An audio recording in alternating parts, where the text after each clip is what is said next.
Welcome, one and all, as we close out another week here at the Damage Report. I am Iadarola. He is Brett Erlich. And Brett, if we had somehow like mics active before the show, it would have been spicy mics. It would have been the spiciest mic. It's fine. It's one of those things I can't tell if I'm doing my job poorly or John has not paid a lick of attention since he started working at TYT to what other shows do. And it's possible I'm not doing my job well. I mean, it's improbable. Brett but it's has possible. the level. Everyone needs to know that Brett likes to troll people. And I don't think he's always aware that that is what he is doing. John is essentially pretending to me that Edwin has never done this. Look, this is not only beyond the bounds of our live show. I just wanted to make a fun reference to the fact that we were bickering with each other. That is, what you were saying has nothing to do with the conversation we were having. And how dare you use Edwin against me? Anyway, everybody, thank you for joining us. If this is the first episode that you have tuned into, you're gone by now. But the rest of you, thank you for being here. This is a show where every day we bicker with each other for an hour. Everyone knows that John and I have the kind of relationship where when we were arguing, I at the end felt I could end it by saying, "Yes, dear," and which I said like 5 times, and I'm sure it didn't piss him off at all. He did it knowing that it would get my go. And it did, So anyway, we're gonna argue about other stuff. We have a full rundown, but I think we're just gonna talk, I'm just gonna like ad hoc, we're gonna talk about like Israel, Gaza. So we can argue more. Anyway, we got a lot of really interesting stuff to talk about, and I don't want to waste any more time than I already have. So hit the like button if you haven't already, and you're on a platform where that makes any sense, because we got a lot to discuss. Starting with this, the fact that the first GOP primary is just a week away. So let's get an idea of where the candidates stand. I'm not a candidate. You want me to work that for you? As my kids would say, that's my jam. First up, we've got some shots fired by Donald Trump. Record numbers streaming across our border, costing taxpayers billions, and almost as many Americans killed from fentanyl as killed in World War II. Yet Haley and Biden oppose Trump's border wall, confirm warnings of terrorists sneaking in through our southern border. Yet Haley joined Biden in opposing Trump's visitor ban from terrorist nations. Haley's weakness puts us in grave danger. Trump's strength protects us. I'm Donald J. Trump, and I approve this message. So how do you know that Donald Trump is getting a little bit worried about Nikki Haley when he says that she's on board with importing terrorists and poison, and basically lumps her in with the Democrats as being like fundamentally, I guess, in favor of replacement strategy? Anyway, he should be a little bit worried. A new poll came out in New Hampshire, and things are even tighter than they were a few weeks ago. According to the American Research Group, Nikki Haley is just 4 points behind Trump in New Hampshire. And look, we want to be fair. This is not being duplicated by massive increases in her polling in a bunch of other states. As of right now, it mostly seems to be a thing that is limited to New Hampshire. But the idea, I guess, is if she were able to narrowly beat him, then maybe you have a turning of the tide. It seems like a massive long shot, but that's a pretty underhanded set of attacks against her. Brett, what do you think? So the most amazing, hilarious thing about not just American politics, but most politics in general, is what it takes to turn public opinion. What seems like the easiest, peasiest thing, the smallest, tiniest little fluctuation in aberration from expectation can turn into, a giant change of heart for millions of Americans. It is essentially like when you watch 2 bears fight and you're like, I don't know, they seem to fight fine, but one backs away. All the other bears are like that. The other one's our leader. It might happen as a result of New Hampshire. Nikki Haley's more likely result is to essentially disqualify all other people that are challenging Donald Trump. And then the next question becomes a similar question that happened after in the lead up to South Carolina for the Democrats last go around, which was essentially like, does everyone coalesce around the opposition to the person who's leading at the time? I don't know if that'll happen. I doubt it will. I think Donald Trump's pretty set. I don't think enough people actually want Nikki Haley for her to win subsequent states after winning New Hampshire, but it's possible. Yeah, and look, I think that's a good comparison. Obviously, as you acknowledge, Trump is way more ahead than Biden was at that point. I mean, Bernie had been winning some races at that point. In this case, she has to start it now. She can't wait. And the math, as of right now, doesn't even really seem to work out. Even if she got all the rest of their support, it wouldn't be enough. She has to start to actually bust into his base. And maybe she'll get an assist with some of the legal stuff along the way. I think that's the strategy. But just to dive a little bit more into this New Hampshire poll. So he's up over Haley 37-33. Christie's in third at 10%. Ron DeSantis is at 5% in New Hampshire. That is so very much not where he expected to be or wanted to be like a year and a half ago as he's plotting how he's gonna take down Donald Trump. This is not going well for him at all. Like if you said a couple months ago that Ron DeSantis could be like sent running from the race almost on day one, I wouldn't have believed it. And I'm still not sure now, but he is doing so poorly that he could end up being like, there's always a Republican like this in these races. And often we don't even remember them anymore, but they're sent running. They were expected to. Jeb Bush, or who's the dude from like Minnesota or whatever. There's always one that you expect is gonna. No, it wasn't Pawlenty. I forget him. He's got the big ears. But anyway, they always end up getting run out. Like they just don't perform, and it feels like Ron DeSantis is going to be that guy in this particular case.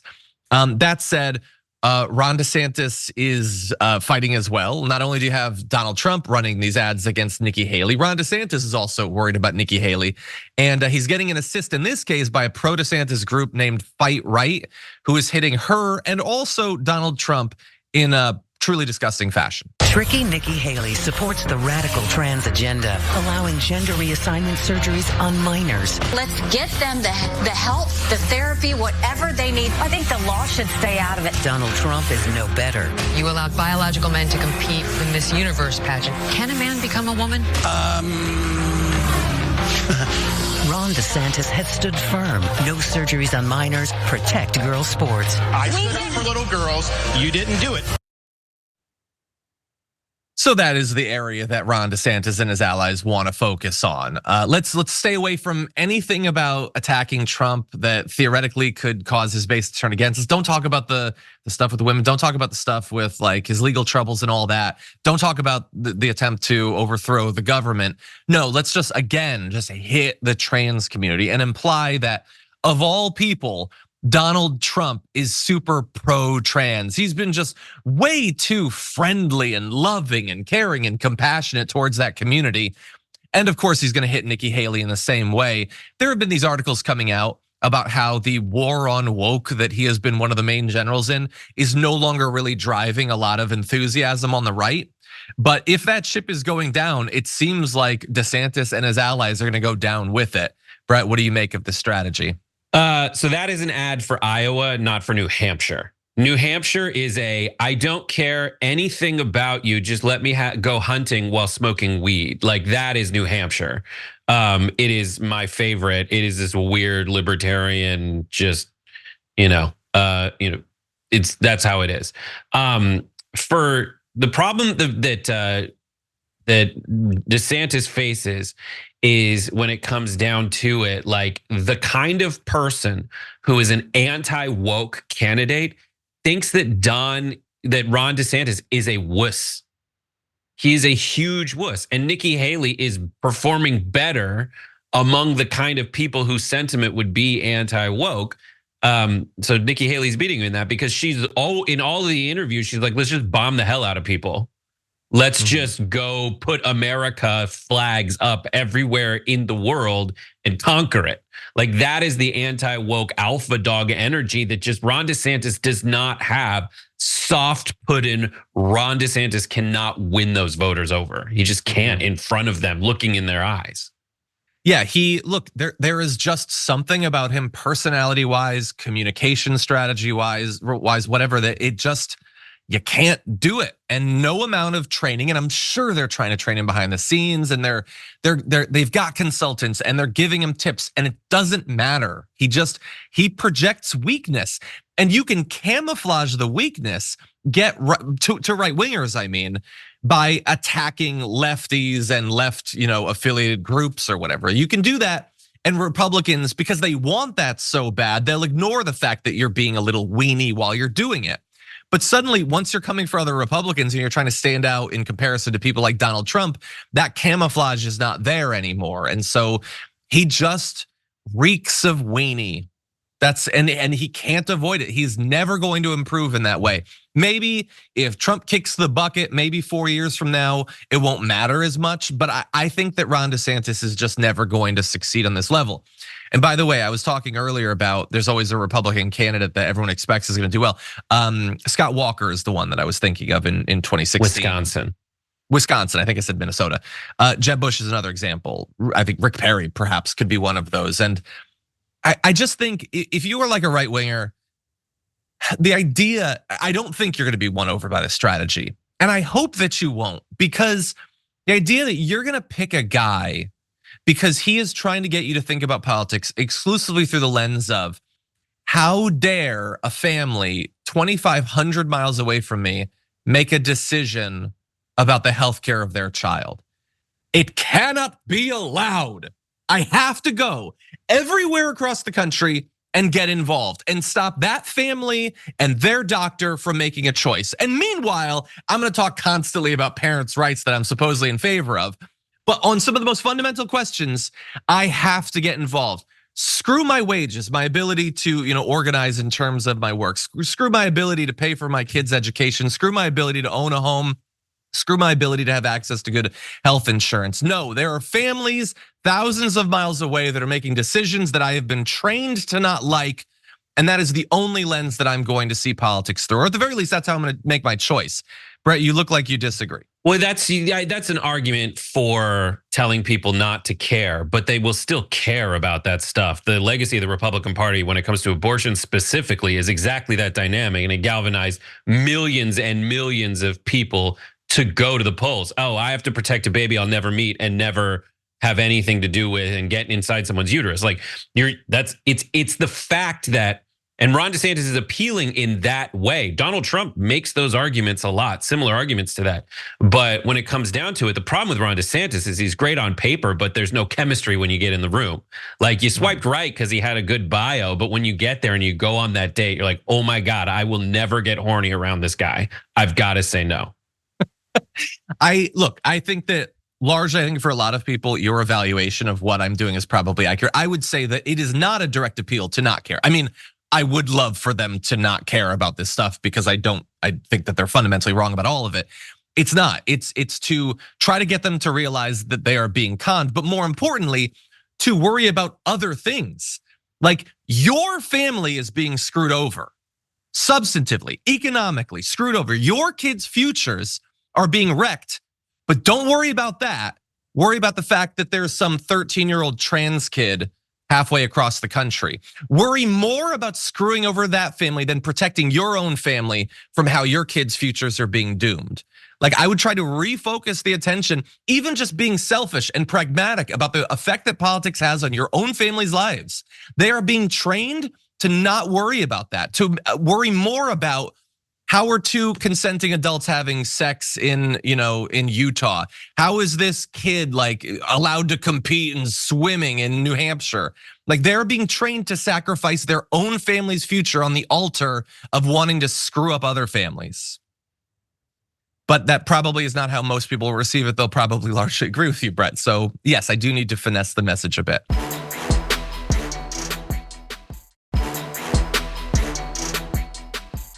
Anyway, that said, I want to say on Ron DeSantis, because maybe we are entering into a phase where there's been so much pressure on him and on the other Republicans that they're finally going to bring it a little bit to Donald Trump. Take a look at this. I think if you're somebody that believes in the sanctity of life, Donald Trump has just disqualified him from your, has disqualified himself from your consideration. I mean, that's just the reality.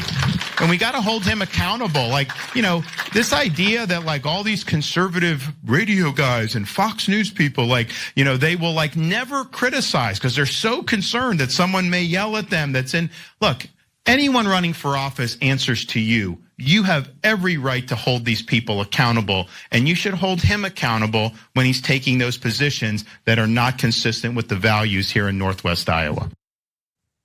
It might have looked like Ron DeSantis was looking at an audience there, but I have to assume he was looking in the mirror because that advice is best suited for him, not for the Fox News guys. I mean, sure, they go easy on Donald Trump, but you know that he has been attacked constantly for going easy on Donald Trump. We literally talked about it yesterday on the show when he was confronted by a supporter for why haven't you gone directly after Trump? You're going pretty soft on him. So I think it's amazing that within one day, he's suddenly the guy that's trying to remind everyone else that they're going too easy on Donald Trump.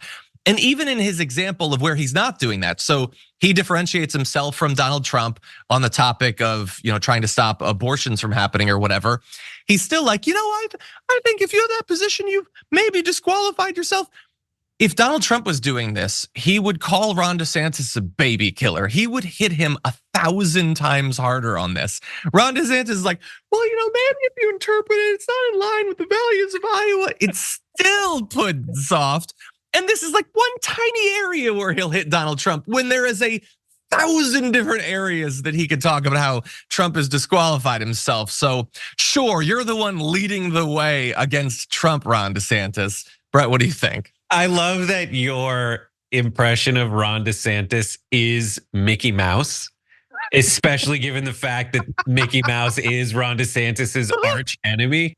Oh, sorry. He's pretty bad. Okay, you have a better Mickey Mouse, I will say that. I've worked on many impressions, John. It's not healthy. Here's what's wrong. I agree with everything you said about Ron DeSantis in those respects, but here's what's wrong with Ron DeSantis's calculus. He thinks he can win this argument. He thinks he can tell people in Iowa, hey, Donald Trump, the guy who appointed the Supreme Court that struck down Roe versus Wade, that guy's pro-abortion. And that guy's never done anything for the pro-life movement. And some guy who just sits there and burns books and like picks fights with animated characters, I'm the true defender. This guy who, when you see me stand next to Donald Trump, I disappear. And you know what? Donald Trump doesn't even feel he needs to stand next to me to clean my clock, so to speak. Mm-hmm. Like, he's not going to win that. The idea of Ron DeSantis is so appealing to so many people because he's not Donald Trump. He does the like administrative work, the like evil banality, the banality of evil Republican administrative work that just gets rid of millions of people's rights without them really knowing about it. And he looks like he wore a uniform once when he was a JAG, but the JAG is off, my friend. You are not. You're not Jag Ron. You're Jag off Ron DeSantis, and no one respects you. It's spreading. Yeah, the sort of metaphor that I come up with is like, someone's not happy with Luke Skywalker's growing role in the rebellion, and after witnessing him having a conversation with Darth Vader on like the Cloud City, he's like, he's going easy on the Empire when the dude blew up the Death Star. I mean, I don't love using that comparison because everything that Trump did in regards to abortion is explicitly evil, I think. But yeah, he's never gonna win that argument. But it's a version of what I always say about right-wing media's criticism of Biden, where they are necessarily like trying to fight a battle while having tied all of their limbs behind their back because they cannot attack him on all of the things that is super justified to attack him on. Because they agree, like you can't, if the right-wing media cannot attack Biden on a whole bunch of stuff having to do with his policy because they want right-wingers to come in and do those same policies to not fix a number of different problems. Ron DeSantis, in a related way, can't attack Trump for a number of different horribly misogynistic and racist and anti-Semitic things he said, because he's done stuff like that and he's worried about turning off voters that love that stuff. So there's the campaign that you see, and it's the tip of the iceberg. All of what's below the water is the stuff that the campaign should be, but can't be for reasons that they will never say. And so instead, they have to try to outwoke each other when they're both absolute cavemen on all of these topics. And so you get kind of a ridiculous campaign in the end, and a campaign that it's not a battlefield where there's even a hypothetical win in store for Ron DeSantis. Anyway, with that said, we're gonna go to our first break. When we come back, some bad news for Donald Trump in a couple of different areas, both legal and in terms of his businesses, coming up after this.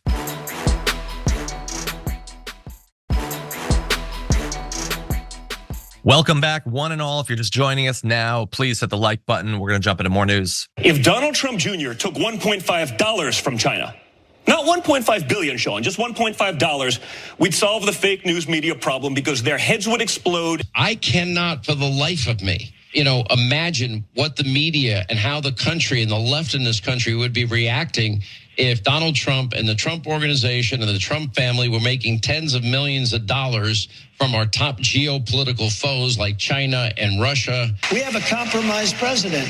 China gives him millions of dollars. If he's given Biden millions of dollars, he's compromised. Now, that's only the stuff they found. There's a lot of other things, and there'll be some things that you never find. Why aren't they impeaching Biden for receiving tens of millions of dollars? Why isn't he under impeachment? So where do you think this is going? Of course, Donald Trump was doing the exact thing that he and other Republicans, including the media, were accusing Biden of. He was taking millions of dollars from a number of foreign governments, including our fiercest foes like China and Russia, according to Sean Hannity there. New York Times has a damning new report. Trump received literally millions of dollars from foreign governments as president, at least $7.8 million. And in the words of a very wise man, there's the ones that you find, and then there's others that you don't. There might be some that you never find. They found $7.8 million though. And so that includes foreign governments and their controlled entities going to the Trump International Hotel in Washington, D.C., the one in Las Vegas, Trump Tower on Fifth Avenue in New York, Trump World Tower in New York as well. You've got China, the biggest individual country, gave $5.5 million, basically in working with these business entities, renting, renting property and all of that. Saudi Arabia is at $615,000, which admittedly is nothing compared to what they've given to the Kushner family, but still a significant amount of money, I think. You've got millions of dollars from China's embassy. You have the Industrial and Commercial Bank of China, an airline company, airline holding company, I should say, as well. And that's just like the straight business, the money that they've paid out to these companies. You also have, and you might recall earlier reporting about this, the report talks about how the ability of Trump family businesses to secure trademarks in China improved markedly and rapidly after Trump entered office, which is just the weirdest coincidence. And then a number of other issues. We want to focus though on the raw money because those are the claims that have been made against Joe Biden, against Hunter Biden, that he's being paid by them. This is not implication. This is not, maybe there's a laptop somewhere in a repair store that shows that that Trump and his family got money. They just straight up did. The foreign governments, controlled entities, businesses that are owned by the government, bought a bunch of these rooms. They bought apartments and things like that. They've been doing it for years, and that money went to Trump and his family and the Trump organization. We're not supposed to care about that. They think that that's perfectly fine. And Sean Hannity, who was in that mashup, in response to this new report, says that he doesn't buy it and he doesn't care. Nobody's shocked by that. But this is exactly what they said would merit impeachment for Joe Biden, and he was doing it all along. Brett, what's your reaction to this reporting? Yeah, and we know for a fact, we can bet that the people in the QAnon world are not going to respond to this. They're not going to see the hypocrisy. They're not going to have a single standard the same way they're not like, oh my God, here's photos with Donald Trump and Epstein. Donald Trump is a sex trafficker. Oh my God, oh my God. They don't do that. And this is what happens when you watch too much porn. And the porn that they watch is corruption, conspiracy theory porn. And so they're always looking for the hidden deep state, like fetish porn of conspiracy theories. And they're missing out on the good old-fashioned missionary porn that this is. This is people think they can get on Donald Trump's good side by giving him money. And that is the good old, that is the 3-chord rock song of corruption. That is the meat and potatoes. That is a good square meal of courses, or that's the balanced breakfast of corruption. And people overlook it because they're so tribal. They've already picked sides and they refuse to see their side's corruption, but they will go with a metal detector and a gold panner and sift through secret compartments to try to find the smallest thing wrong with the other side. 100%. You're totally right that there's the tribalism. There's also the desire for secret knowledge. Yeah. If it's too obvious, or if the New York Times talks about it, well, that's not secret knowledge. Me reading that or talking about it doesn't automatically elevate me to a superior intellectual level. So I don't care about it. And it's what you're describing there is what I always say about their desire for sort of like corruption in the deep state, like those conspiracy theories. They're like, no, like somewhere in a hotel, the Rothschilds are meeting, and that's how they control the government. Meanwhile, businesses and individuals donate billions of dollars a year. They're literally out in the open buying our politicians. That's too obvious. Let's not talk about that. Let's talk about the thing that's happening in a pizza place's basement. Anyway, what if, like we've been talking about this reporting, and it looks bad. But it doesn't necessarily imply that Donald Trump would be influenced by these payments. Again, by the way, the claims against Biden were always just that it was inherently bad. But I want to go a step beyond that. What if you had a quote where Trump acknowledged the payments and implied that it changes his view of these places? Wouldn't that be something that I will now read? Saudi Arabia, I get along great with all of them. They buy apartments from me. They spend 40 million, 50 million. Am I supposed to dislike them? I like them very much. There's just saying it out loud, and then there has to be a level beyond that. Well, no. Just like, you know what I like? I like quid, but with my quid, I'd like a side of quo. And not amateur pro quo. I like pro quo, not the loser, halfway, not getting paid for it quo. Yeah, it's amazing. But he does this with his taxes, right? Like the thing about Donald Trump is he'll just find another like colloquial, folksy-ish, like kind of brash way of funneling what should be your perception of his actions into another like easy to identify, oh, that makes sense kind of thing very quickly. His Jedi mind trick in the case of his taxes is another one. Like he cheats on his taxes. And when you call him out, the same way you would call out other people who cheat on their taxes, billionaires who try not to pay taxes, he goes, why no one wants to pay taxes? Why would I want to pay taxes? It just makes sense. It's like, but he doesn't realize that's basically the same in this scenario is saying like, I like corruption. It benefits me. I'm sure it sounds terrible, but I feel great about it because I get really good stuff. And the stuff I'm giving away is actually not even mine. I'm not giving money to Saudi Arabia. I'm giving favors and beneficial treatment. You're totally right. He just does it with confidence or whatever. That's that extra level beyond just saying it out loud. And that's the one that we can see. There might be some that we never see. Yeah. By the way, can we just quickly point out, Brett did a Trump impersonation. Has that ever happened on the show before? I was extending your. Sure. Well, I don't know if I have one. Gotcha. Which is so weird because you pulled out an amazing Mickey Mouse. But anyway, that's the corruption stuff. It's all obvious. It's all there. Nothing will happen. We're moving on with our lives, I guess.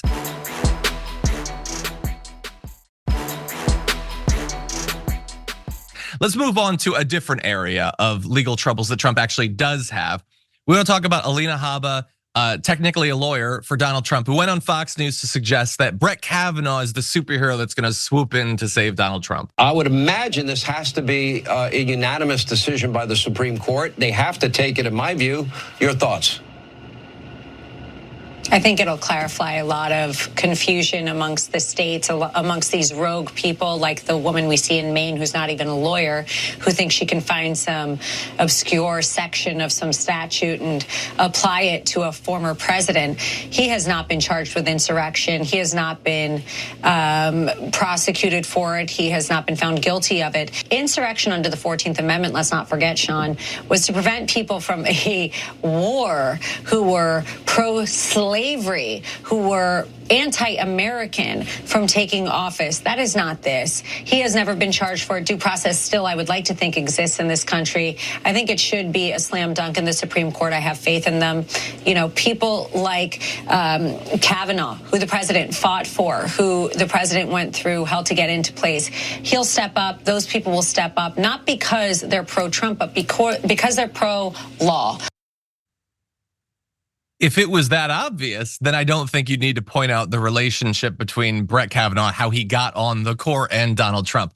That is, again, evidence that she has been well trained by Donald Trump in the school of just saying it out loud. Just say the thing. Quid pro quo. We put him on there. He'll save us or whatever. I don't even think that it has to be that. Again, I've made the case that I think there is some ambiguity that the Supreme Court could hide behind. But she, I guess maybe just to appeal to Donald Trump, has to frame it in mob boss terms. You know, we helped him out, so we'll help her out. And I also appreciated along the way, before she got to the quid pro quo is awesome stuff, she talked about how the Secretary of State of Maine used some obscure section of some statute. It's the 14th Amendment of the Constitution. It's not obscure. It's like a couple pages long. It's you can find it online. It's pretty easy to find, actually. But also, I want to give her credit, Alina Habba, because in that, she slipped in a better explainer and understanding of the cause of the Civil War than Nikki Haley has yet been able to muster. Brett, what do you think? Yeah, that was amazing. And she doesn't realize that what she said does really apply to Donald Trump's insurrection. Like, if these are the people who thinks that the rules of America are bad for their own personal interests, no matter how unfair it is to human citizens of America. And so they thought that the voting process didn't serve their own interests. And so they wanted to get rid of it. They wanted to have a different president. What's different? There's no difference really between that and Jefferson Davis in that scenario. They wanted Jefferson Davis instead of Abraham Lincoln, and these guys wanted Donald Trump instead of Joe Biden. And so they stormed the Capitol violently to stop America from America-ing. That is your own definition. That's your own legal framework, you idiot. Yeah, it's pretty obvious at this point. Again, I think that there are a lot of interesting political and judicial legislative questions here. It could end up being like a unanimous thing. I don't know. But if it isn't, and especially if it's close, yeah, I think we should worry about Brett Kavanaugh. I think we should worry about Clarence Thomas being, potentially corrupted by his relationship with Ginny Thomas. I think that there's concern there. These people have made it indisputable that you cannot simply accept it because somebody is a lawyer, somebody's a judge. They're impartial in any way. They seem more likely to be clowns at this point. Well, everyone knows that the lawyer's job is to advocate for their clients within the bounds of the law and make arguments. Yeah, that's what she does. I mean, if anyone's like, well, she's hot, so she must be smart. And she isn't saying I'm in the bag for Donald Trump. Yeah, obviously she's presenting her arguments as though they're true, not biased. That's how lawyers roll. I don't know. All that I know about lawyers I learned from Suits, and they didn't really focus on that yet. But anyway, I want to move on to another topic. Let's start off with a fun video right here. We have nothing, in my opinion, we have nothing to go out there and campaign on, Chris. It's embarrassing. Right. Well, I know the Republican Party in the Congress, the majority has zero accomplishments. Now, of course, Republican voters across the country are sick and tired of Republicans because they never do anything. We can't blame Joe Biden and the Democrats for why the Republican-controlled House of Representatives hasn't passed single-subject spending bills. One thing. I want my Republican colleagues to give me one thing, that I can go campaign on and say we did? One. I want to thank all of those Republicans for making our case. It is increasingly difficult to avoid the fact that 2023 was a big old goose egg in terms of accomplishments for the GOP House. They didn't try to do much, and of what they tried, they accomplished even little. Beyond a few high-profile little fights, little slap fights about who would be their leader, they didn't really do much of anything. And you would think that going into a national election, that's gonna make it a little bit harder for them to make their case when you can pluck out little videos like that and point out that they can't even avoid how little they've accomplished. It's not often that you have such like honesty from Republicans. It happens rarely, but when it does, it is quite enjoyable. And I have to wonder if those videos we showed you, and by the way, great work by Really American One on Twitter for doing the mashing up of those different instances, will end up in a campaign ad like these prior comments from Marjorie Greene did. Joe Biden had the largest public investment in social infrastructure and environmental programs that is actually finishing what FDR started, that LBJ expanded on, and Joe Biden is attempting to complete programs to address education, medical care, urban problems, rural poverty, transportation, Medicare, Medicaid, labor unions, and he still is working on it. That one was fun. By the way, like obviously she initially intended those comments to be damning for Biden. So she like tried to put like stank on like medical care, but like it's good to fund medical care, you doink. Brett, what do you think? Yeah, her argument is that people don't like Medicare, people don't like Social Security, essentially, if she's invoking previous presidents who made those things possible. People like that stuff. They do like to think to themselves, oh, I don't want my taxes to go up. Oh, I don't want the government involved in my day-to-day life, but they don't even realize that like they are so overconfident and then they're in their own bubble that they don't realize that the things they think are evil when they just say them, those are things that most people in America really, really like. And I know people who would be like, oh, well, come on. I don't think we should be in education. I don't think there's not that many of them. Yeah. Yeah, and it's one of the bubbles I think that she and some other Republicans are in, is that the people who are having the conversations about policy with them are the wealthy who don't need that social spending in these programs. And that is a very narrow swath of the American public. Most people, including most Republicans, want you to spend money on infrastructure and on expanding access to medical care and on all of that stuff. So she ends up looking ridiculous. But you mash up the stuff that she said previously about Biden and then just how indisputable it is that they had power. They could have tried to pass stuff and maybe it would have been shot down by Senate Democrats, but they didn't even really try. We always say to the Democrats, try to do things. And if it gets stopped by the Republicans, you could at least go to the voters and say, here is what we fought for. They're not even fighting. They're just fighting with each other. Anyway, with that said, we do have to take our second break of the hour, but when we come back, Marjorie Greene's gonna pop up once more because an event of hers got canceled, I think for pretty good cause. We'll have that for you after this.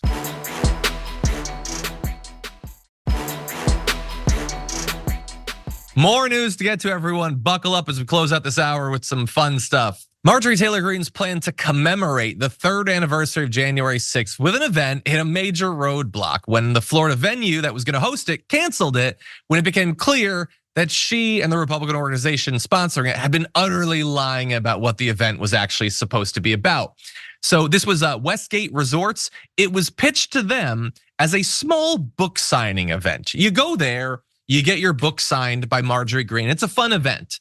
It's sort of surreal having her sign a book that she didn't write to hand to you that you're not gonna read, but that's what it was pitched as. That's not what the event was gonna be though. Here is the invite for the event. Congresswoman Marjorie Taylor Greene book signing event. And you notice immediately there that it's on Saturday, January 6th, relatively innocent. But then scroll down a little bit and you've got this about the tickets and the details. It says general admission will receive a book and be able to hear MTG speak or try. VIPs will get their pictures with MTG and receive preferred seating. Executive VIPs will be invited to a special private briefing on January 6th in DC. What in the hell does that mean? You donate enough, you get a private briefing from Marjorie Greene on the attempted overthrow of our government. What the hell is she saying? And again, her book is just about her and her life and her career. They're choosing to make it all about January 6th. And so if you were Westgate Resorts, I think you probably would not want to be affiliated with something that is going to be, you know what it's going to be. Behind the scenes, she's going to be apologizing for the attempted overthrow while simultaneously saying those patriots who tried to overthrow the government are also somehow Antifa. And I'll remind you all that she was the one that was talking about if she had been in charge, there would have been guns and it would have been successful. So no, if I was some hotel with a conference room, I wouldn't want her ruining my reputation. Brett, what do you think? Did they make the right choice? I think it's so funny. Like, I want a list of all the like banquets that the hotels are okay with. I just want to know where the line is. They're like, yeah, you can sign a book, I don't care. And then they're like, oh my God, I didn't even pay attention to the date. Oh, it's going to be January 6th. Oh my God, this private briefing. All right, we draw the line here. We're not going to cancel you for that, but we will prevent you from. And I love the idea of this private briefing. That is my definition of hell, is Marjorie Taylor Greene briefing me on something. It sounds horrifying. That said, I do want to experience it. Yeah, I think people would pay more to just watch her work out. Do that weird like flippy thing she does on the chin up bar. Bet on how many she can do before she dislocates a shoulder or something. Sure. Look, I kind of, yes, I want to know what the hell is going to go on that private briefing. Can we get the undercurrent up in there to find out if she, because I'm assuming she'll have the event somewhere else. But yeah, like if you have a conference hall or whatever, and someone schedules an event for January 6th, I would say for the next 10 to 15 years, due diligence on that, because maybe they're not awesome people. And I will also say, if I can, first of all, we're gonna close the loop on this, and then I have another comment I want to make. So she was asked about the event being canceled by NBC News. She was doing an event for Trump, and she said, I really don't understand the point of your question. It doesn't make any sense. Aren't we talking about President Trump? Aren't we talking about Iowa? And then she called the question stupid. What do you mean you don't understand the point? You had an event planned and they canceled it. Do you have any comment?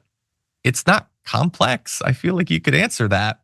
But finally, I would say, to tie it back to what I said about her book, the book that she wrote, there has been a lot of concern about the rise of ChatGPT and other generative AI models. And some people are worried that students will use that to cheat. And there are even people saying, we can't have essays being submitted anymore because you'll never know if they cheated. So instead, we need to have them write it in front of the teacher so we can confirm that it was actually them. I say, forget about the students. From now on, political books have to be written by the person in front of some sort of third-party arbitrator or something. Because otherwise, why would we assume that Marjorie Greene took time off from her busy schedule of not doing anything for her constituents, working out a ton, and I don't know, like participating in insurrections, to write an entire book? Who really thinks that she wrote that? Brett, is that fair? There's no way that she wrote any. The way these things typically work is they have a meeting with her and then they go flush it out. They kind of do a framework. They do research and compile stuff they've said already. Yeah. And then just have a ghostwriter put the final touches on it. But I love it. I want to know what else. I'm trying to find out what else is at the Westgate Convention Center in Kissimmee, St. Cloud, Florida. Right now I've only got the Orlando one, but I really want to know, like, Cops National Conference of Law Enforcement, Coors has something, Girls Junior National Volleyball. It's all these like super happy-go-lucky things. And then it's like, you want to hear about January 6th for real? I mean, and like, what would be in that private briefing? Honestly, like old school Brett would put together a video of like secret cam footage of what the hell she would say. Because we know what she says about January 6th when she knows people are filming her. Can you imagine what she says when she thinks that it's not on the record? Anyway, so weird. With that said, we're gonna get arguably even wilder to close out this hour, starting with this. The mainstream media immediately, the Mediaites of the world, the Media Matters, it's all of a sudden, we're conspiracy theory guys, we're kooks, that we're talking about, keeping people away from this tremendous vaccine that saves so many lives. A few moments later. I'm not saying, frankly, I think it probably does have some integration at some levels with the human genome, because these vaccines are honestly, they're the antichrist of all products. So I think it probably does, but I'm not saying it does. I'm saying that they themselves have said you should test for it, and it hasn't happened. And they've provided no proof that it's happened, and that's so wrong. It's just complete disrespect to the human genome and the importance of protecting it and preserving it. And that is our connection to God.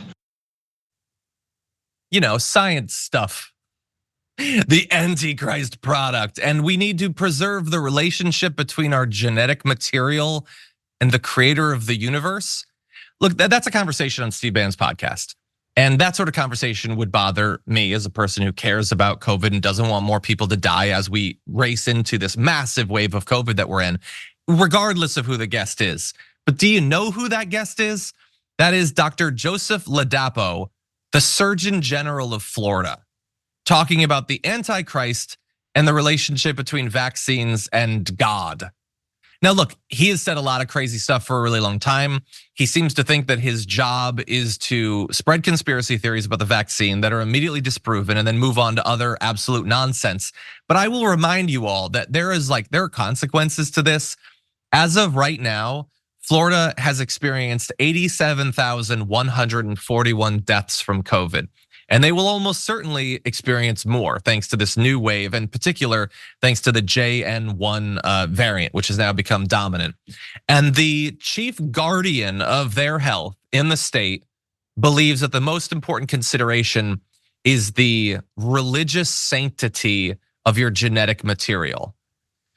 Brett, what do you think? Putting the words religious sanctity that close to genetic material has severe come here altar boy vibes, and I don't like that.